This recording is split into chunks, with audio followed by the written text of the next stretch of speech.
Welcome to the Infidelity Doctor channel. My name is Dr. Talal Salim, and this is the Ask Dr. Talal segment. Your place to ask me anything you want to know about affair recovery and affair prevention. Please remember, this is not a substitute for the individual and couples counseling you're supposed to be getting. This is merely a place for you to get some basic questions answered, and a place for you to learn about my clinical insights when it comes to affair recovery and affair prevention.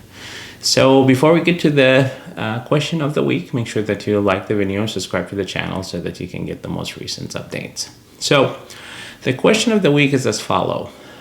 What is emotional infidelity? So infidelity in general is a very difficult construct to define because people have different worldview and different upbringing that shapes what they believe to be appropriate or inappropriate to do in their relationships. Oftentimes sexual infidelity, it's easier to define because it's limited to physical interactions. But emotional infidelity tends to be a little bit more murky because there's a lot of gray areas. So we'll start the discussion by sharing with you my definition of infidelity. And to set the stage for that definition, I really believe that we all have the capacity to live alone and fulfill the majority of our emotional and sexual needs. Can we do it? Sure. Can I survive on tofu?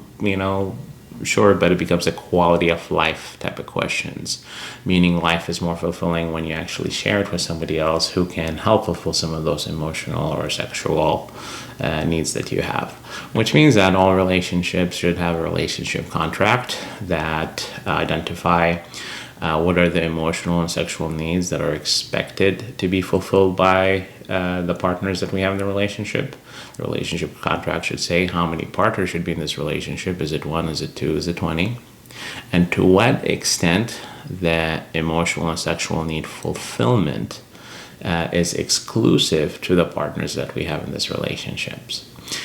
Which means that the moment I outsource an emotional or a sexual need fulfillment to somebody else outside the partners that we have in this relationship contract, I'm breaching my contract. And that breach of contract end up being the act of infidelity or the lines and the parameters of what constitute infidelity. So what does this mean? What does this mean is that what emotional infidelity is going to be different person to person, relationship to relationship, based on what kind of relationship contract that they have. For example, in some relationships, watching pornography is considered to be an acceptable behavior. It's a tool for self-gratification. It's a tool for enhancing intimacy. But that relationship contract, they don't have exclusivity about, what kind of, what sources that you can get sexual arousal and sexual gratifications. Other relationship, pornography might be seen a form of infidelity because the expectation is that you should not be getting sexual arousal fulfillment other than, me as your partner in this relationship. So that's one kind of example to see how one behavior can be acceptable but not acceptable in different relationship. Now we can make the same example with emotional infidelity. We'll use interacting in social media or flirting in general. In some relationship, people have a relationship contract where flirting is okay as long as it doesn't lead to anything physical. So in their relationship, flirting is not going to be considered emotional infidelity.